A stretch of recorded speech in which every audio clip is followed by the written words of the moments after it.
Good evening, ladies and gentlemen.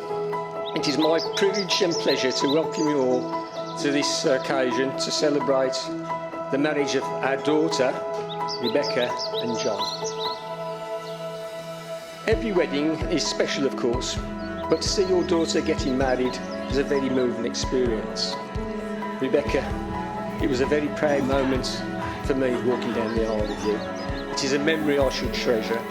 Thinking back to the day Rebecca was born, I can remember if it was only yesterday, I was presented with this bundle of blankets and I parted the blankets to reveal this angelic face and the angriest eyes I've ever seen. However, you were a lovely, sunny child and always greeted us in the morning with the most amazing beaming smile. You were always very inquisitive and very talkative, so a great deal hasn't changed in that time. At an early age, you were organising people, especially your long-suffering brother Andrew. I recall our safaris in the garden and in the parks exploring to find creepy crawlies under rocks and bushes. It has been an absolute pleasure watching you blossom into the radiant, confident woman. It was my pleasure to walk down the aisle today. It hasn't always been a walk in the park for you, but you were strong and you overcome all adversities as you encountered them. We have always tried to support you in everything you have done and the accomplishments you have achieved during your life. But your greatest achievement is being in the raising of Paige into a lovely young woman who has blessed our lives. To those that know Rebecca, you will know that she's well organised, hard-working, fun-loving and fiercely loyal. She also has a clear idea of what she wants and will work tirelessly to achieve her goal. So when she decided John was the one for her, the poor guy never stood a chance. I've had the good fortune to know John for several years, and John is a perfect foil for Rebecca. John's creative, skillful and an excellent cook. John is also a very attentive father to his loving daughter Annabelle, and he, Rebecca, Annabelle and Paige have morphed into a strong, loving unit. You only have to be in the company of John and Rebecca for a few minutes to really realise they're the best of friends and soulmates. I genuinely can't think of a better person to have as a son-in-law. As parents, our children's happiness is paramount. We hope that they find the right one, the one that makes them happy. In you, John, Ruth and I are confident that Rebecca's lasting happiness is safe in your hands.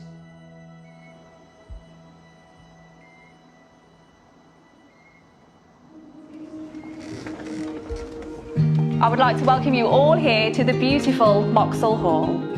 We are all here today on a very special occasion, that of the marriage of John and Becki. This is a day that they will remember for all of their lives, and we are all here to share in their happiness and to wish them well. It is traditional for a bride to be formally given in marriage on her wedding day. So now I ask, who gives Becki to be married to John? I do. Thank you, Steve. You're welcome. Yeah. And John, do you accept? I do. Thank goodness for that. Marriage is a desire by two people to share themselves with each other and a willingness to accept each other for who they are. For John and Becki, getting married today is a confirmation of the love, respect and friendship that they have for each other. Together, they will be stronger to face whatever life holds for them. Do you, John, take Becki today to be your lawful wedded wife, to be loving, faithful and loyal to her for the rest of your life together? I do. And Becki, do you take John today to be your lawful wedded husband, to be loving, faithful and loyal to him for the rest of your lives together? I do. Thanks, man. Thank goodness for that. I, John Alexander Davidson. I, John Alexander Davidson. Do take thee, Rebecca Louise Ward. To take thee, Rebecca Louise Ward. To be my wedded wife. To be my wedded wife. Becki's rather excited about that, yes. I, Rebecca Louise Ward. I, Rebecca Louise Ward. Do take thee, John Alexander Davidson. Do take thee, John Alexander Davidson. To be my wedded husband. To be my wedded husband. Easy as that, is it? And repeat these promises you've chosen to make today. Becki, I give you this ring Becki, I'll give you this ring as a sign of our marriage as a sign of our marriage and a symbol of our love. and a symbol of our love. I pledge to you my love and trust. I pledge to you my love and trust. I promise to be honest and faithful to you I promise to be honest and faithful to you and to share all that I am with you. and to share all that I am with you. You are my best friend and best pal. I will always be beside you. Pull the second ring, please, now.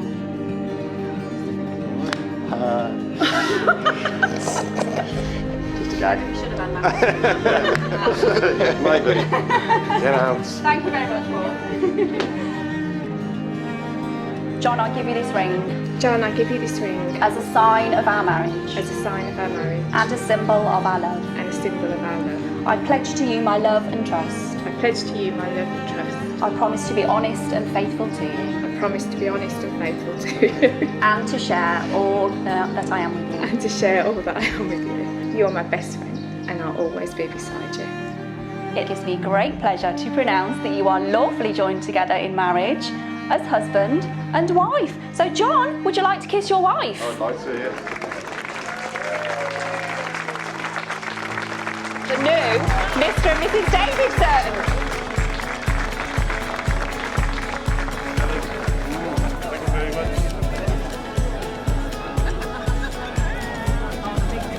I've known and loved Becki for around 17 years. She was a young glamour puss who used to frequent my salon in Wild Green with a very young Paige, and she was the cutest little thing ever. Paige, not Becki. Being the fabulous single mums we were, we diligently ensured our respective children bonded sufficiently so that they would play nicely outside in the garden, at the Cock Inn at Wishaw, so that we could still enjoy our Cock Fridays. Becki has many, many lovely friends. This is testament to the beautiful person she is, and I see the familiar faces of these friends along with the bride and groom's families here today to celebrate this wonderful occasion. A day Becki never thought would actually happen. You did take your time, John.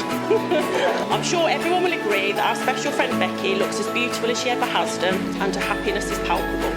John, you've truly made Becki the happiest bride, and I know, despite you taking forever, that you will never regret asking this beautiful woman to become your wife.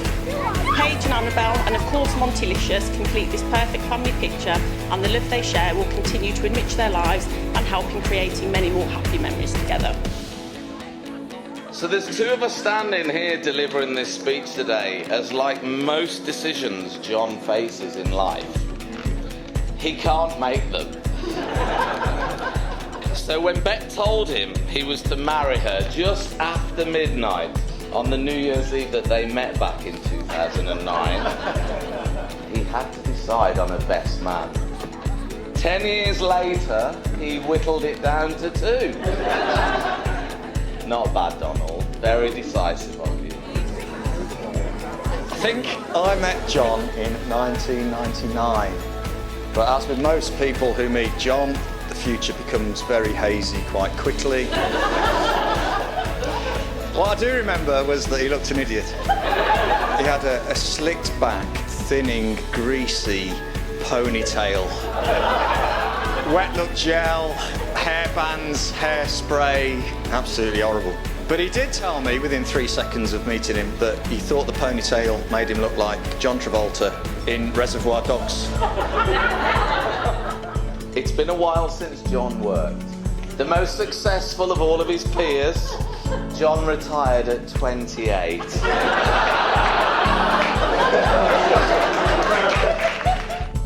I like to accept a huge amount of credit for the fact that Becki and John are together at all. They met on New Year's Eve when I dragged Becki out to the station pub, and we happened to stumble upon John staring grumpily into his beer, and somehow a quick conversation, a few gins, a dash of chemistry, and this gorgeous pair started dating, and their love story really began. Becki and John are in many respects polar opposites, but somehow they complement each other's characters, and their love, respect and support for each other is enviable. I have no doubt at all that their match is a perfect one, and that they will grow old together in their own unique way. John, in Becki, you have a wife who is not only beautiful inside and out, but she's a woman who is independent of mind, hard-working, successful, full of passion and integrity. She's truly, truly special and absolutely one in a million, but I know that you know that already.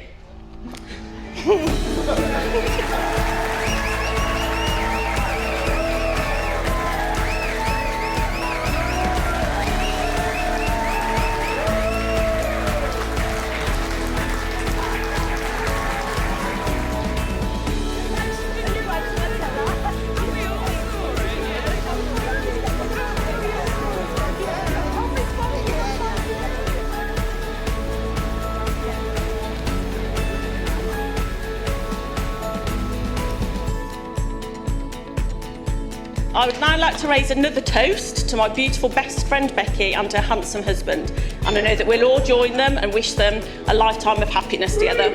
I love you both.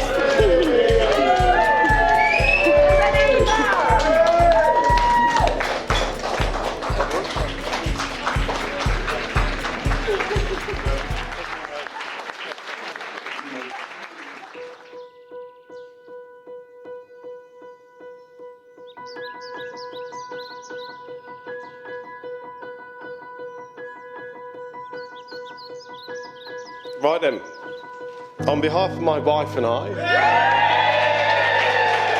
welcome to our wedding day and thank you for joining and sharing in our special day. We're thrilled to have so many of you here, both family, close friends. However far you've travelled, we're honoured to have you in our company. Now to two very special ladies, Paige and Annabelle. Thank you for the good times, the grief and the bants.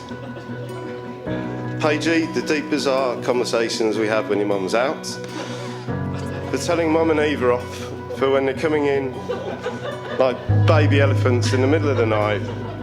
I appreciate that. Annabelle, thank you for being my little rock, my bestest friend, and for being the person you are.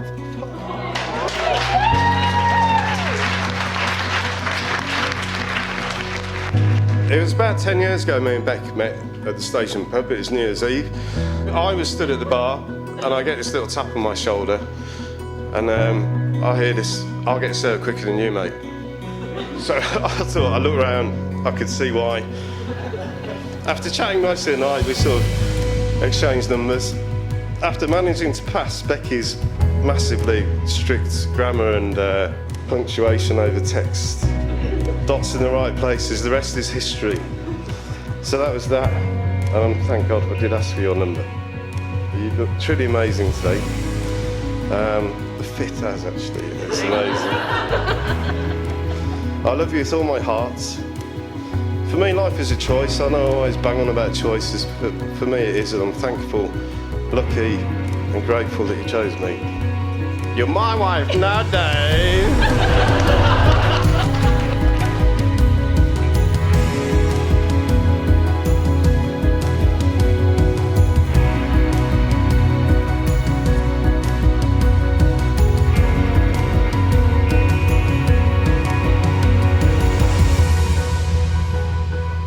May the balance, peace and love be with us for as long as we both live. Please join me in raising a glass to my wife and soulmate, Becki. Enjoy the rest of the day.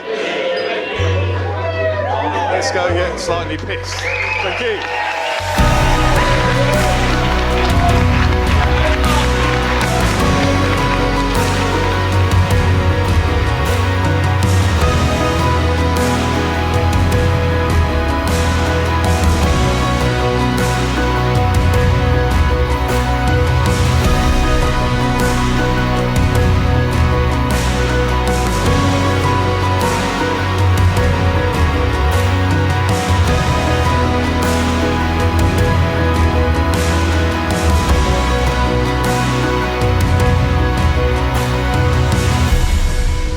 Now you will feel no rain, for each of you will be shelter for the other. Now you will feel no cold, for each of you will be warmth to the other. May beauty surround you both in the journey ahead and through all the years. May happiness be your companion and your days together be good and long upon the earth. And if each of you takes responsibility for the quality of your life together, it will be marked by abundance and delight.